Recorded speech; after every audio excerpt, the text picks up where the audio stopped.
আপনার Facebook page বা প্রোফাইলে যখন ফলোয়ার বৃদ্ধি পাবে, দেখবেন আস্তে আস্তে আপনার চতুর্মুড়া কিন্তু শত্রু লেগে যাবে। দেখবেন বিভিন্ন ধরনের নোটিফিকেশন আপনার ফেসবুকে আসবে, না হলে হোয়াটসঅ্যাপে আসবে, না হলে মেসেঞ্জারে আসবে। তারা এই ধরনের এমন একটি নোটিফিকেশন দিবে, আপনি বিশ্বাস করতে বাধ্য থাকবেন যে দেখুন আমার এখানে কিন্তু একটা নোটিফিকেশন আছে, এখানে বলতেছে যে আমার ফেসবুক পেজটা রিমুভ হয়ে যাবে 24 ঘন্টার ভিতর। তো প্রিয় দর্শক, এই পেজটা ঠিক করতে এই লিঙ্কে, মানে অর্থাৎ এই নোটিফিকেশন একটা লিঙ্ক আছে, এই লিঙ্কে ক্লিক করতে বলতেছে।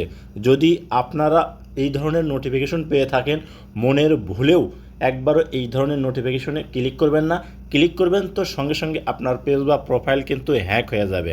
তো চলুন এই নোটিফিকেশনে কি বলতেছে এবং এই নোটিফিকেশন থেকে আপনারা কি শিক্ষা পাবেন, যাতে ভবিষ্যতে আপনাদের কোনো রকম ভুল না হয়, আজকে এই ভিডিওর মাধ্যমে আমি আপনাদেরকে দেখাবো। যদি ভিডিওটি দেখে আপনার ভালো লাগে তাহলে অবশ্যই সাথে থাকবেন। প্রথমে আমার মোবাইলে থাকা যে ফেসবুক অফিসিয়াল অ্যাপস আছে, এই ফেসবুক অফিসিয়াল অ্যাপসটা ওপেন করে নিলাম। তারপরে কর্নারে নোটিফিকেশন বার আছে, এখানে ক্লিক করলাম। দেখুন এখানে ক্লিক করার পর সমস্ত নোটিফিকেশনগুলো এখানে শো করতেছে। প্রথমে দেখুন একটা নোটিফিকেশন আছে, এই নোটিফিকেশনে বলতেছে কি পেজ ফ্ল্যাট ফর রিমুভাল, অর্থাৎ আমার পেজটা কিন্তু ফ্ল্যাট কন্টেন্ট আছে পেজে এবং রিমুভ হয়ে যাবে। তো দেখুন বিস্তারিত আপনাদেরকে দেখানোর জন্য এই আপনার যে নোটিফিকেশন আছে এখানে ক্লিক করলাম। ক্লিক করার সাথে সাথে দেখুন এইরকম একটা চার্ট কিন্তু শো করতেছে। আপনাদের ক্ষেত্রেও যদি কখনও এই ধরনের কোনো নোটিফিকেশন আসে, জেনে শুনে কখনই এই নোটিফিকেশনের দেখুন নিচে একটা লিঙ্ক আছে, এই লিঙ্কগুলোতে আপনি ক্লিক করবেন না, কারণ এই লিঙ্কগুলো হচ্ছে প্রতারক, হ্যাকার, এগুলোর কাজ।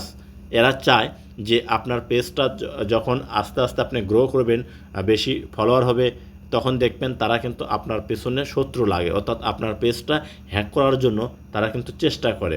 আমরা অনেকেই আছি যে এই ধরনের অর্থাৎ নোটিফিকেশন আসার সাথে সাথে আমরা লিঙ্কগুলো ক্লিক করে দিই। ক্লিক করার সাথে সাথে দেখা যায় তারা কিন্তু পেজ বা প্রোফাইলের অ্যাক্সেসটা নিয়ে নেয়। পরবর্তীতে আমরা কিন্তু মাথায় হাত থাপড়াতে থাপড়াতে কিন্তু চিন্তা ভাবনা করতে করতে দিন চলে যায়, আর সেই পেজটা কিন্তু আর উদ্ধার করে নিয়ে আসতে পারি না।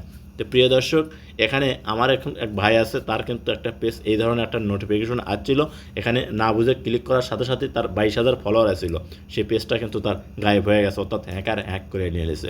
তো আমি আপনাদেরকে সতর্কতার জন্য আজকের এই ভিডিওটা কিন্তু আমি আপনাদেরকে দিতেছি, কারণ এইটা কিন্তু আমার অরিজিনাল পেজ। এই পেজটা দেখুন কত বড় শত্রু লাগছে। এখানে শুধু এইটা না, এর আগেও একটা ভিডিও দিয়েছি, আবার এখানে আমার দেখুন মেসেঞ্জারেও কিছু কিছু মেসেজ আছে। এই যে দেখুন মেসেঞ্জার এই মেসেজটা দিছে যে আপনার পেজে সমস্যা আছে, আপনার পেজটা রিমুভ হয়ে যাবে, যদি আমাদের সাথে যোগাযোগ করেন তাহলে কিন্তু ঠিক করে দিতে পারবো। আমি কিন্তু এইটা কিন্তু মেসেঞ্জারে দেখালাম, যে আবার এই নোটিফিকেশন আমি আপনার ফেসবুক থেকেও কিন্তু আপনাদেরকে দেখাচ্ছি। তো প্রিয় দর্শক, এই যে দেখুন এখানে এই নোটিফিকেশনগুলো যারা আর ইংরেজি পড়তে পারেন না তাদের জন্য আমি বাংলা করে দিলাম, যাতে আপনাদের বুঝতে সুবিধা হয়। এখানে দেখুন অনেকগুলো কথা বলতেছে যে আপনি ফেসবুকের যে কমিউনিটি গাইডলাইন আছে ভিডিও আপলোড দেওয়ার সময় সেগুলো মানি না, লঙ্ঘন করি। এর কারণেই ফেসবুক থেকে আপনাকে এই নোটিফিকেশনটা দিছে। আপনি এই লিঙ্কে ক্লিক করে তাদের সাথে যোগাযোগ করে আপনার পেজটা আপনি ঠিক করে নিন। আমি আপনাদেরকে দেখুন, এখন আমি আপনাদেরকে দেখাবো যে আমার পেজের যে রিকমেন্ডেশনটা, এখানে বলতেছে পেজ ফ্ল্যাট, অর্থাৎ রিকমেন্ডেশনে ফ্ল্যাট চলে যাচ্ছে। এখানে দেখুন পেজ রিকমেন্ডেশনে কিন্তু আমার রিকমেন্ডেবল আছে, কোনো প্রকার সমস্যা নাই। তারপরে যে মনিটাইজেশনটা আছে এখানে আমি আপনাদেরকে ক্লিক করে দেখাচ্ছি। এই যে দেখুন এখানে এই যে your page is active and earning, সম্পূর্ণ ঠিক আছে। তারপরেও দেখুন নোটিফিকেশন কীভাবে চলে যাচ্ছে। যারা বোঝে না তারা করে কি, ওখানে ক্লিক করার সাথে সাথে তাদের পেজটা কিন্তু গায়েব হয়ে যায়। যে ভিডিওটা অবশ্যই সবার জন্য শেয়ার করে দেবেন।